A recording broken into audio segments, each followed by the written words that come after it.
Hello. We're going to talk about probably the most addicting game I've ever played by far. I mean, this game was like as bad as Risk of Rain 2 for me. When my friend gifted me Risk of Rain 2, that's all I played nonstop, and then this game comes out and it's just the same exact thing. It is it is on its own level of just fun, and how like I could just shut my brain off and just play listening to this music. It's such a good game. A great game. We're going to get into it. Oh, let me get comfy.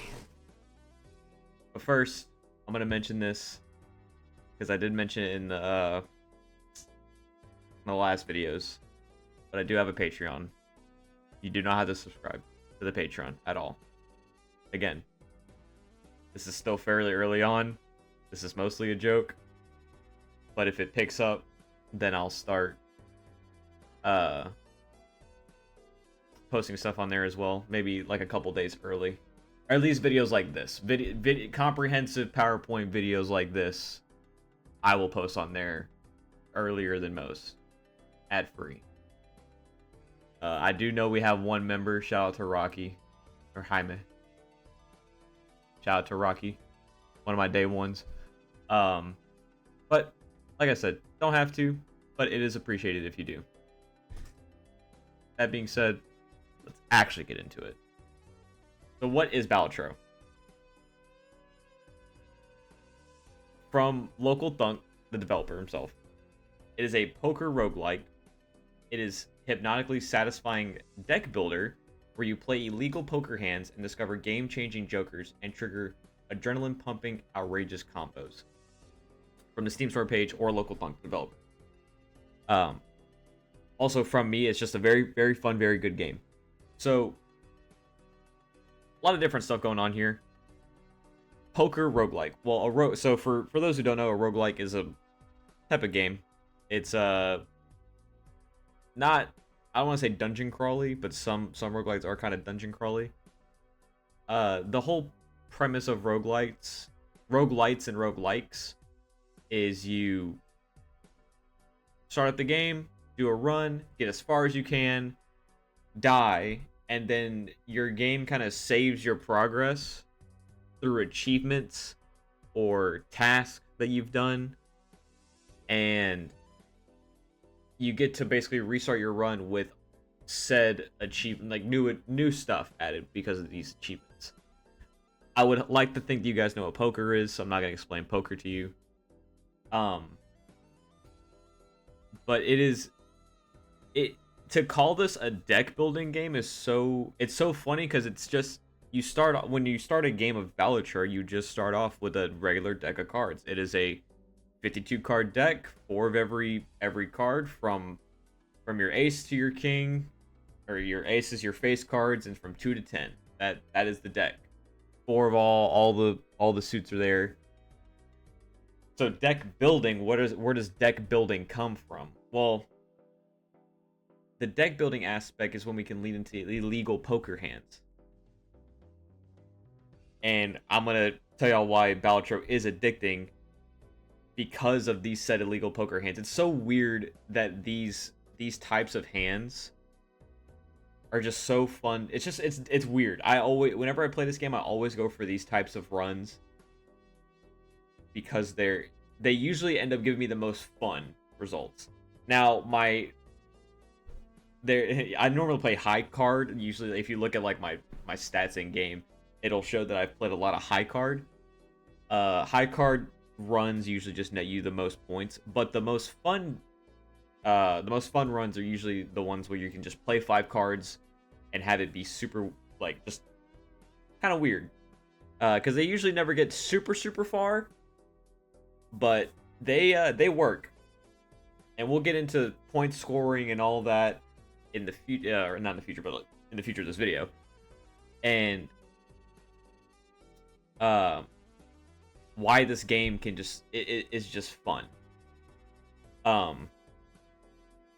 there's a quite other few things that also makes this game addicting.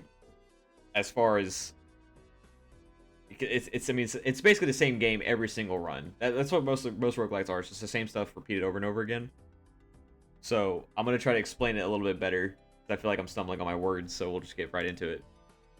It's poker, but it's different. And like I was mentioning earlier, Balatro allows you to get to a point where you can play legal poker hands, which leads to higher scores. Higher scores mean more dopamine, and more dopamine means more runs. This is one of those games, and I mean I'm sure the few people who will watch this who have played Balatro can attest to this, but there's always that. All right, one more run. All right, one more run. And then it becomes a thing where it's like, oh, that run wasn't that good. Let's get one more run in. Let's get one more good run in. I had the same problem with Risk of Rain. It's like I do a Risk of Rain run. It's like 20 minutes. I die a little early. I'm like, it's a little late. Let me do one more good run and I'll go to bed. And the next thing you know, I'm in a 2-hour run, 30 stages deep. This is the same. It's the same concept. You have 8 antes that you have to beat the game. You have to beat 8 antes. And each ante has 3 rounds. So 3 times 8, 24. You have 24 rounds to get through. Granted, you can skip some of the blinds or some of the rounds, I guess. But nevertheless, a max of 24.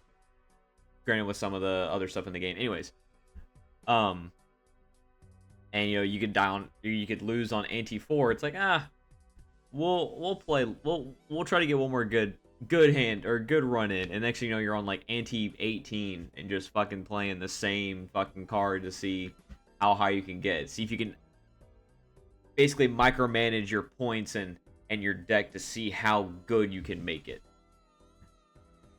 We're gonna get into the illegal hands you can play because I feel like this is one of the fun aspects of the game and kind of funny as well. So you could play 5 of a kinds, flush houses, and flush 5s. And you can see they're all, in order. This is how they're scored a little bit better. 5 of a kinds is technically the easiest illegal hand. Because in reality, there's a shop in the game and you can buy trading cards, and all you gotta do is add 1 trading card. Boom, you have a 5 of a kind right there. But scores you the least amount of points out of these 3.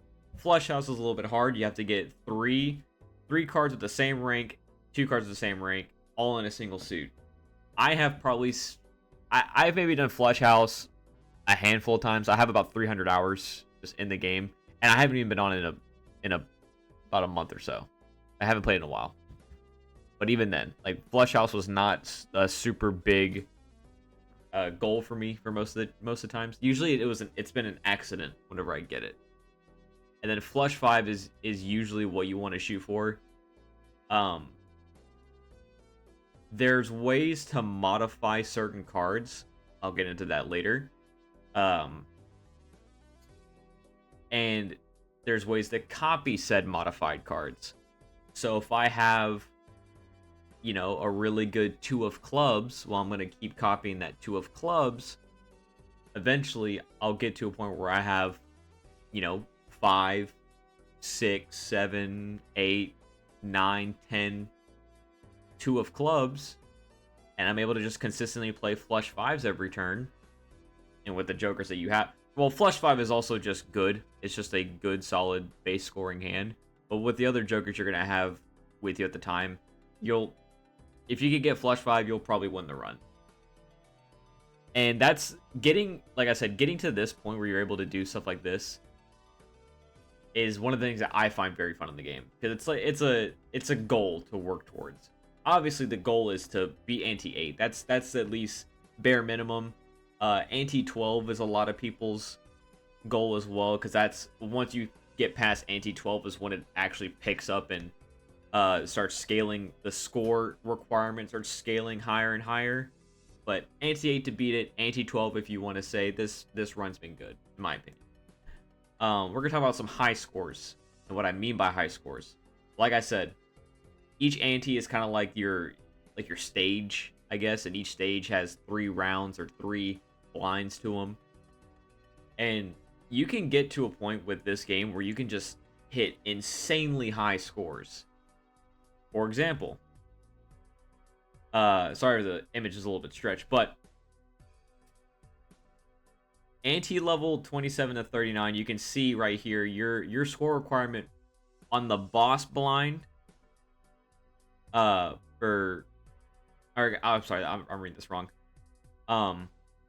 Base chip requirement for anti-level 27 is 8.4E 109. What does that mean? It means 8.4 and then 109 zeros after that. And you might be thinking, well, Jacob, that seems kind of high for numbers, right? How do you even get to a point that you get that high of a number? And how does the game know to calculate that? There is a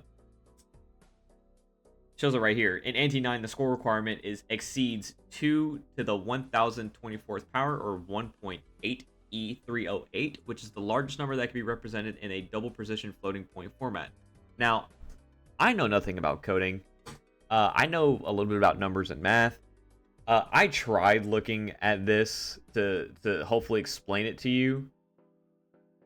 I am not the kind of person who can explain this properly, right? If you want to know fully what it is, there's a Wikipedia page, shows all the formulas. If you don't trust Wikipedia, I don't know, man. You're fucking paranoid. Like, Wikipedia is fine. Just don't worry about it. Just look it up on Wiki. Anyways, once you hit 39, though, like it says, the score requirement exceeds this amount, and you can say right here, the base chip requirement is 4.8 E309, but it overflows to NaN-Imp, which basically means the number is so high that it just caps out at infinite. And there are ways to actually get this high. This would not be in the game if you couldn't do it. There are ways to do it. And there's also seeded runs, which a seeded run, you just type in a specific code and it brings up a certain kind of run, all scripted a certain way. And a lot of these runs are essentially puzzles. If you want to, I mean, you could also look up some of these seeds and figure it out, and people give you guides on them. But someone can hand out a seeded run and be like, hey, I got NaN-Imp with this run, figure it out. And you can get to this score. I mean, I'm gonna try to explain how it works. I do have a video that I'll show as an example, as a kind of a send-off to why this game is so good. But also, not even getting to this high of numbers, but if you've never played Balatro and you kind of start playing it, you're like, okay, like you start kind of understanding it a little bit more. You hit your first million, and that first million that you hit feels so good. It feels so good when you hit a million. And then you start understanding like jokers and synergies with jokers. And then you hit your first like 10 million. Now you're hitting 100 million. And once you hit E, it's such a great feeling. It feels so good. Even now when I play, if I'm in a run and I'm able to hit E, I know that the run is, first off, the run's good, obviously.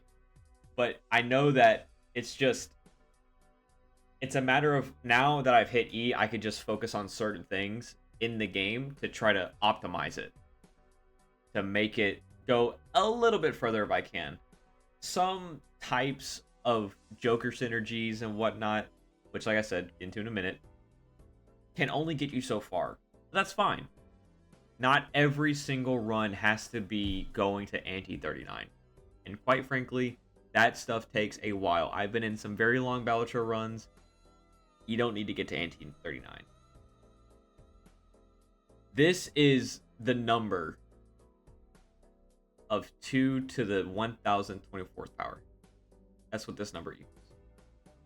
So, this high of score is what you have to hit to get to NaN-Imp. Or exceed this, I'm sorry. You have to exceed this. Thought I'd throw that in there. Memorize this. I will test you on this at the end of the video. We're gonna talk about jokers and synergy. So this game, the jokers in this game are cards that you can buy, but they don't go in the main deck, but they help with scoring. So in the game, the way it kind of shows is that you have your main deck of cards, you buy a joker, and it kind of pops up on like, I don't say like a hotbar, but almost like an inventory, sure. And they kind of sit there, and the jokers can range from like, if you play a face card, get 30 chips. If you play a face card, get 5 mult. Which, by the way, I know I didn't point this out, but the way the scoring works, each hand, you kind of saw it from the illegal hands, but they you have a base set of chips and a base set of mult, and the jokers help you increase that amount. And the equation that the game is trying to figure out for you is your chips times your mult. Normally, your mult is what gets super high. That's how you get those high scores, but we're going to get into that in a minute.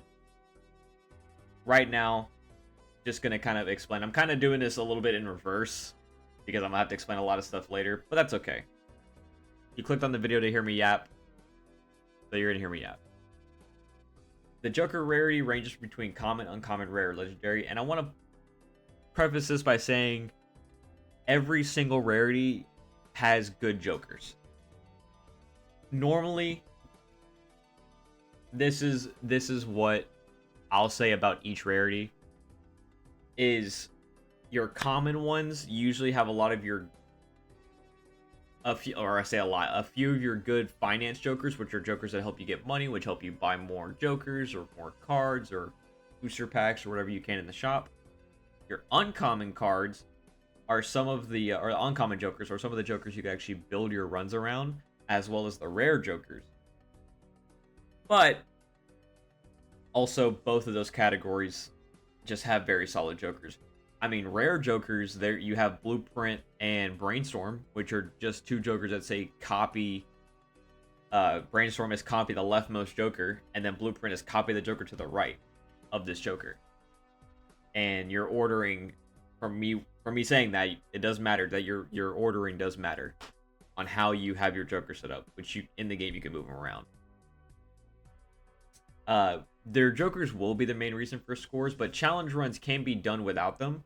Jokerless runs do exist, and they are very fun, and they kind of pivot around leveling up your poker hands and getting to those illegal hands to actually propel your score as high as you can. But you know, doing jokerless is fairly hard. I believe you could do it for an achievement. That's really much it. There's not a big point in doing it, but you know, some people like the challenge. But yes, these will be the main reasons for your scores. Like I said, adding chips and adding mult to your score.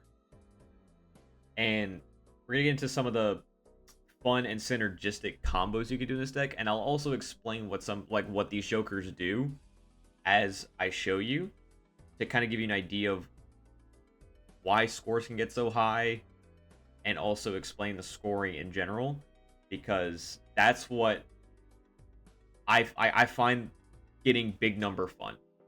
If I can break a game beyond belief, that's what's fun to me.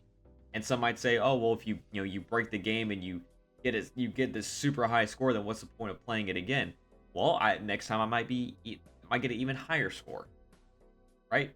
And this is just one of those games where I can just play and play and play. I haven't fully unlocked everything. I'm close to unlocking everything, but I mean that's a goal to work towards. I mean, it's not just play to play, though most of the time it is. So with the first one, we have Mime and Baron. Mime re-triggers all cards held in hand, which when you start, you draw 9 cards, you can play up to 5 with holding 4 cards in hand. And Baron says for each king you hold in your hand, you multiply your mult by 1.5 times. So Mime and Baron take advantage of the high card hand while holding kings. The idea is you craft. I don't say craft, but try to use your consumables as well as buy kings in the shop, and then you play the kings, or sorry, you play one king as a high card, and then each king held in your hand will multiply your molt by 1.5 times. The mime re-triggers one for each one. So let's for an example, you have a handful of you draw 9 kings, because you can do that. That is a possibility. You draw 9 kings, and then you play one. Might be 8. Might be 8 is the max hand size. And I'm tripping. We'll say 8. You have 8 kings in your hand. Play one. Now you have 7. Each with Mime and Baron, each of those kings are gonna multiply your molt by 1.5 times. So high card starts off at 15 times 1. And then you add, when you play your card, you add whatever the number is for your card. If it's a face card, it's 10. So boom, play your 1 king, adds 10 to the molt. So you're at 50, or you're at 25. 25 times 1. And then you start multiplying each of those molts to the to your 1. So you go 1.5 times. And then what's 1.5 times 1.5? And it goes on and on and on for, it'd be 14 times for each, or 14 times total. It gets to a point where you play one card and your turn takes so long. And it sounds silly, but it's fun. Because now imagine if you get it up to 2, if you upgrade your high card once, you go from 15 times 1 to 20. I think it's 25 times 2. So now you're going, okay, half of 2, 3, then 4.5. What's half of 4.5? 2.25. So you go up to 6, and then it just gets higher, higher, higher, and higher. And then your whole point is just upgrading high card to get that base molt set up to a point where you start off at a bigger number, get to a bigger number. That whole thing. Wee Joker and Hack relies on playing a bunch of 2s. You re-triggering played 2s to increase chips that Wee Joker adds to score, and result usually is in flush 5 2s. So to explain what Wee Joker and Hack do, Wee Joker, every time you play 2, it permanently adds 8 chips to this Joker, and then it adds those chips to the to your base score once it calculates all of your point scoring and whatnot. Hack re-triggers any play 2, 3, 4, or 5. I have done a handful of Wee Joker Hack runs, and they are one of the most fun to me. Baron Mime is good for scoring, and it's quite easy. But Wee Joker Hack, while being fairly hard to set up, is fun. And your end result doesn't get you as high as Baron Mime can, but it's still fun. And flush 5 2s, like I explained with the illegal hand, flush 5 would just be the same number, basically the same card, same exact card, suit and number. So you have 2, you have 5, 2 of diamonds. You play them all. Hack re-triggers all of them. So you play 5, plays them all once. Hack re-triggers them again, so you can technically play 10 2s, which adds 80 chips added to the Wee Joker after you're done. And if you don't win that hand, well, guess what? You could play 5 more 2s, and then boom, just keep adding to that Wee Joker. It's definitely weird when I get into the consumables and all that stuff in this game. It'll kind of make sense on why this is so fun. But there's a modification you can add to your card that says you have a 1 in, I think it's 1 in 5 chance to get plus 20 molt, and you have a 1 in 15 chance to get $20 every time this card is played or triggered. When you are playing Wee Joker Hack and you have that modification on your 2s, it is so fun You're playing five of those kinds of twos, and you're getting fucking at least $100, right? It's just fun. I don't know how to explain it except it's fun. That's all it is. I'm just kind of geeking over some of these combinations and synergies. Last one we'll go over is hanging chat and photograph, which a lot of people don't like. If you've never played Balatro, a lot of people don't like this combination because it's super easy, it's super basic. It's just one of those that just gets the job done. And it's true. And that's why I like it. It's just solid. It's just a solid synergy. Hanging Chad re-triggers the first played card 2 times. Photograph says your first played face card gives you 2 times mult, or it multiplies your mult by 2. Better way to word that. So it's another high card build, but it takes heavier advantage of upgrading high card, also face card orientated. Which, same thing with Baron and Mime, but I mean, realistically, you can play like a 7 as long as you have a bunch of kings in your hand, it works. But this one, you actually have to play the face cards, and it matters. And it's not like Baron Mime, where it's, 14 to 15 different instances of 1.5 times mult. This is it goes boom, boom, 1, 2 with the hanging chat. It's just re-triggered twice. So you go 2 times. So we'll say 2, for example. Multiplies it by 2, goes to 4. Multiplies it by 2 again, goes to 8. And then multiplies by 2 again, goes to 16. Obviously, like I said earlier, there are ways to copy this effect. So now we're talking, your card triggers 5 times total. So now we're going from 2 to 4 to 8 to 16 to 32 to 64, right? And then if you copy photograph, it's kind of the same thing. It's a little silly because, like I said, it's just super easy. It's super easy to pilot the run, but it's just fun. I don't know how to explain the stuff in this game without just saying it's fun, but it's true. Like, the game is just fun. If you've never played it, you just need to play it. Consumables. This is what I was trying to get into earlier, but I didn't want to get too much into it for it to be confusing.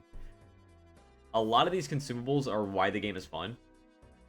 And to kind of show you what we have tarot cards, planet cards, special cards, vouchers, and booster packs. I'm going to mainly go over these 4. I don't have any specific slides for them. I'm just going to explain them kind of briefly because we are at 27 minutes already. And then I won't get into booster packs that heavily. I'll mention them and we'll call it after a few more things. So the tarot cards are cards that modify your cards a certain way. So a lot of them are like make your card a stone card, which is just a blank card, no number, no suit, just a 50 chip card. Make them lucky, which is the thing I mentioned earlier with the Wii Joker and Hack. You can turn you can turn a 2 of diamonds into a 2 of clubs. There's the death card, which allows you to take one card, move it over to another card, and basically make a copy of that card. The Fool copies the last used tarot card. There's tarot cards that give you money. I mean, a lot of the tarot cards, what they're used for are to help enhance your jokers. Or sorry, not your jokers. Well, Wheel of Fortune, which if you know Balatro, you know Wheel of Fortune. Wheel of Fortune is a 1 in 4 chance to enhance your jokers, and it is just customary to hit it every single time. It's a 1 in 4 chance. It feels like a 1 in 10, maybe a 1 in 25, but I promise it's worth it. Anyways, you use these to enhance your cards to make them better to play.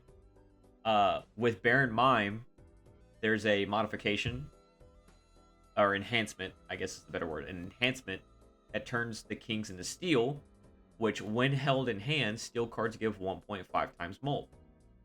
Well, you have Mime and Baron. Baron basically makes your king steel And then when you have a bunch of Steel Kings already, well, now you're getting 1, 2 for each steel. Sorry, I'm talking so slow. With each Steel King with Baron, you're getting 1.5 times, 1.5 times.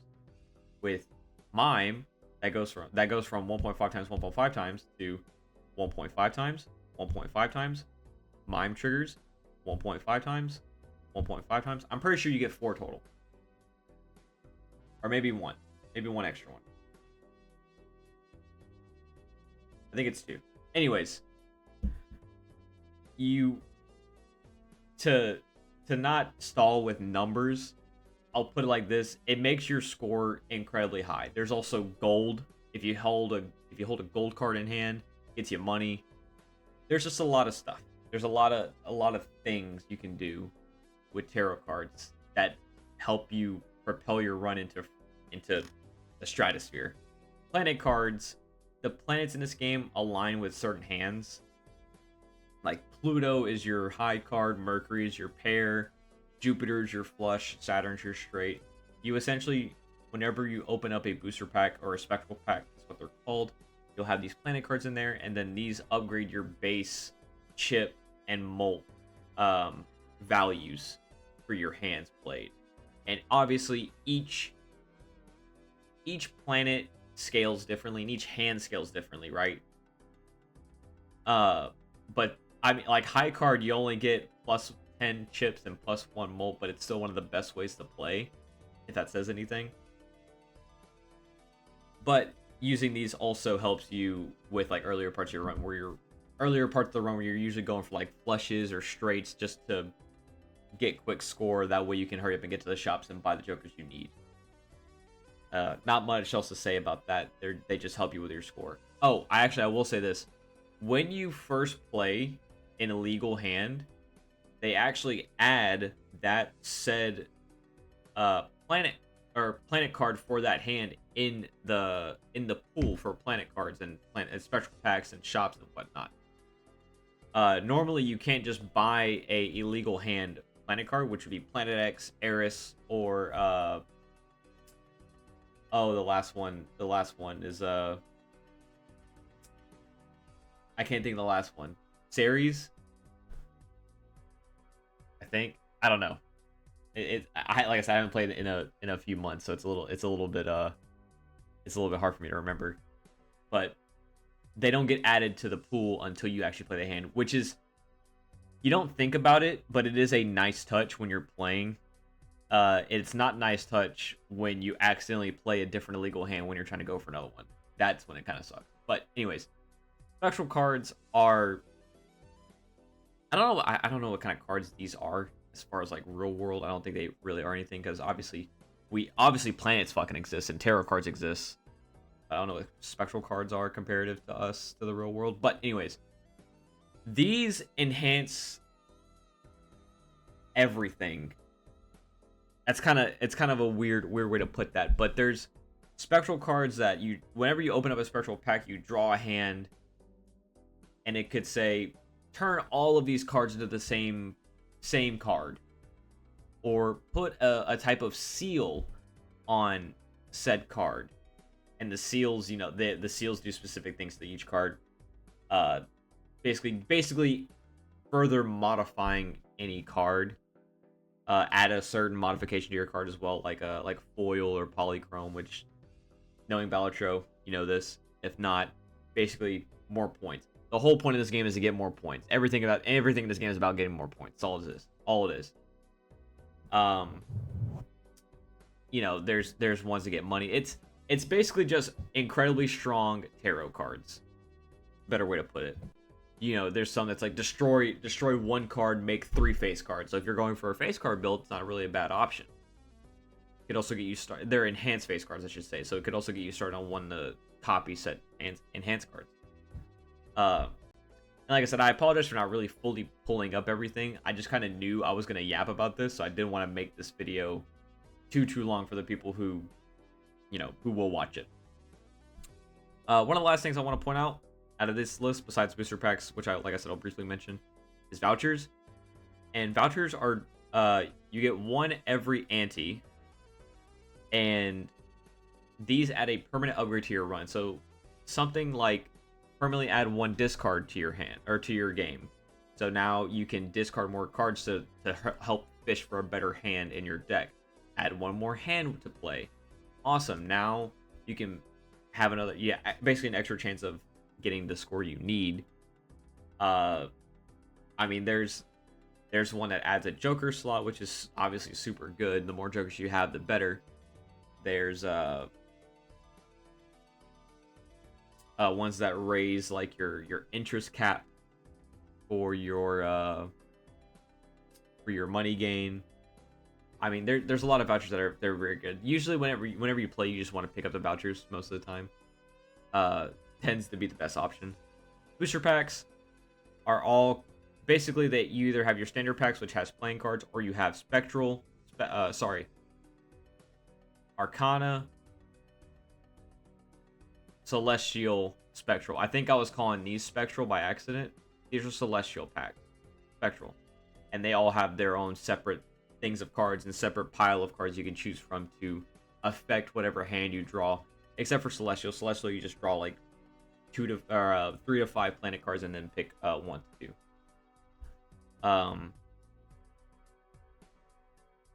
The thing about this game as well, sorry, it's a little bit past my bedtime, but it's whatever. Sound design. What has been playing in the background, this background music, is the main theme for Balatro. It is just what plays in the main menu. And I mean, I've sat here, but I've sat in my chair and just listened to this on accident. I've just had Balatro open, just doing other stuff. And I was like, oh, I'll start a run in a minute. I just leave it on and do other stuff, and I just end up listening to this. And it's just so groovy, I guess is the word I want to use. It's just so groovy. It sounds nice. As well as when you're scoring, it's like they just nailed it with the sound design in this game. It's so weird. I can't describe it in words, but I have a video that I can show you that kind of gives you an idea. And to explain what's going on, this is a Balatro Infinite Score clip. Obviously, this guy, it's by Trouser 2000, and this guy says it's not his clip. To kind of explain what you're kind of seeing right now is you have your Mime and Baron combo, which I did explain.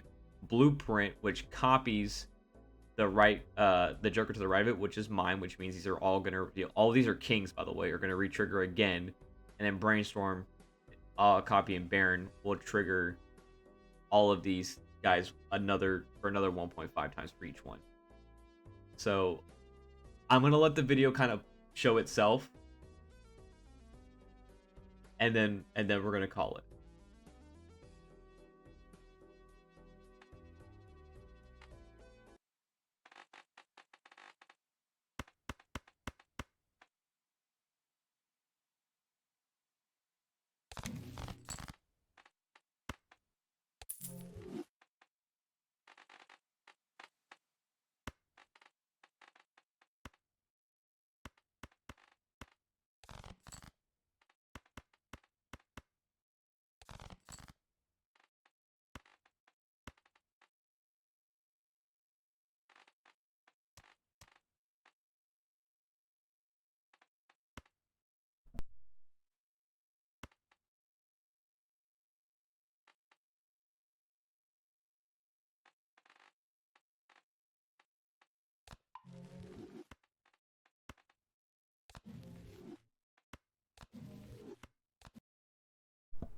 I'm gonna stop the video right here for a second and kind of explain what's about to happen for those who don't know.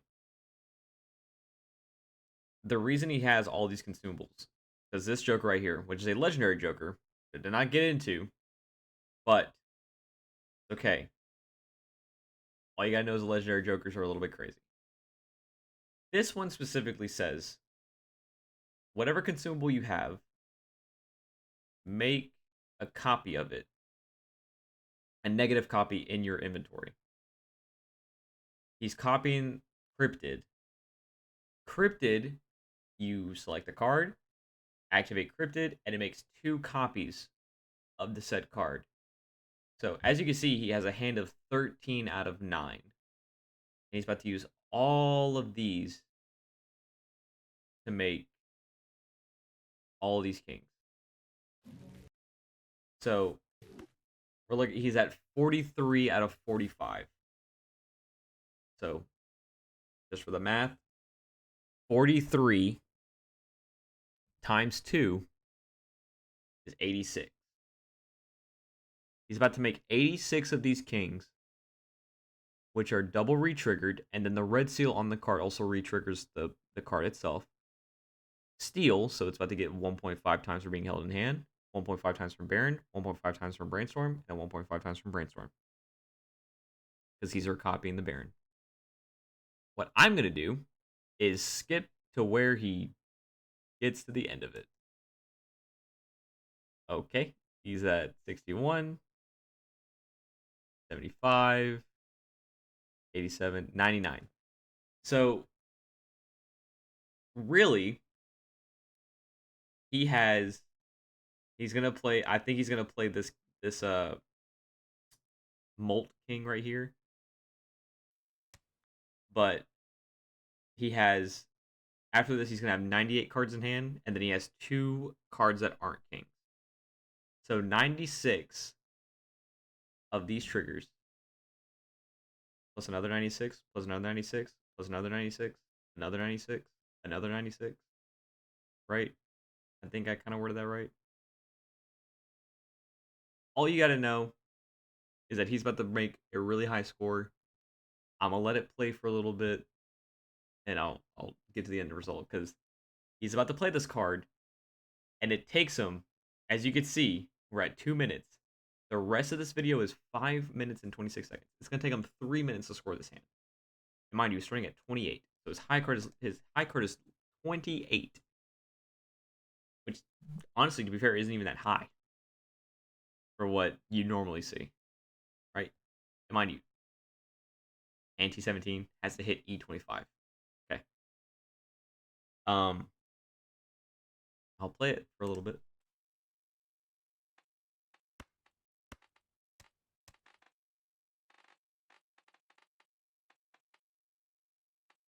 Okay. I might have been tripping, so I have to play the ace. I didn't really fully watch the video. I want to point that out.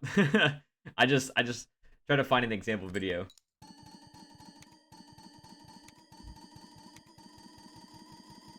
So 97 triggers. 97 cards, I should say.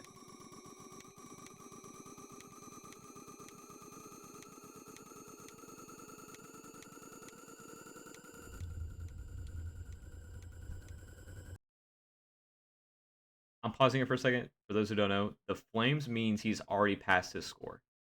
So we're probably like 8, 9, 10 kings in. We have 80 more to go. And he's already passed the score that he needs. By far. By a far margin, I want to add.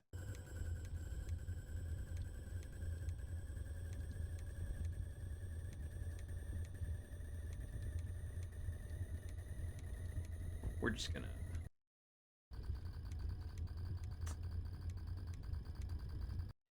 more.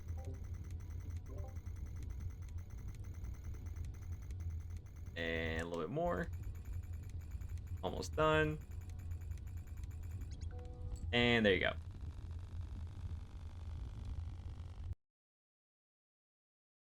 I mean, I know it seems kind of weird after showing that to you to be like, how is this fun? It just is. Getting to this point, even you don't even have to get to this point to have fun. It's just knowing that this is a possibility is so funny to me. To me as a player of this game, it's so funny. And mind you, there are seeded runs you can kind of cheese your way through it, but it's just so good, right? It's just so good. Thank you for watching. There's a lot of stuff I left out with Balatro, but this is just, I it's honestly just one of those things where I gotta say, buy it, like buy it and play it. It is it is $15. I have about 300 hours in the game. I might have gotten it when it was on sale, and even if I didn't, right, knowing what I know now about the game and how have come to play it, I would have probably paid like 30 for it. Am I saying to raise it to 30? No, please keep it at 15. 15's good. But $15 for something that will be entertained, it's it is fully worth it. If you've never played Balatro, please download it, give it a chance. It's one of the most fun games you can play. Obviously, if you're not into games where you're having to lose to progress, maybe don't try it. But understand where I'm coming from with this. A lot of work has been put into the runs and everything that you do, and you get to do crazy stuff like that as kind of like a reward for your hard work. So, like I said, thank you for watching. Uh, I'm gonna be by the time this is posted, I will be out for the weekend. Uh, I plan to post this one Friday, which will be August 1st. I should have two more. I should have 2 to 3 more videos coming out this weekend. One for the second, one for the third, and they're going to be more PowerPoint presentations like this. I can't really do Dokkan content while I'm uh out of out of town or away from my computer, which I will be for the weekend. But I'll have them scheduled to be posted um both at noon or whatever videos I have. If it's just one for each day, I'll do one at noon, and if I end up making another one, I'll post one of them at 6, right, 6 p.m. But I doubt it. I doubt. I'm just gonna try to make this one for tomorrow, Friday. This will be my Friday upload, Saturday, Sunday, and then we're good. Actually, this might be this will probably be my Saturday upload. Scratch everything I just said. I forgot I have a Dokkan video prepped. It's 11 o'clock. It's past my bedtime.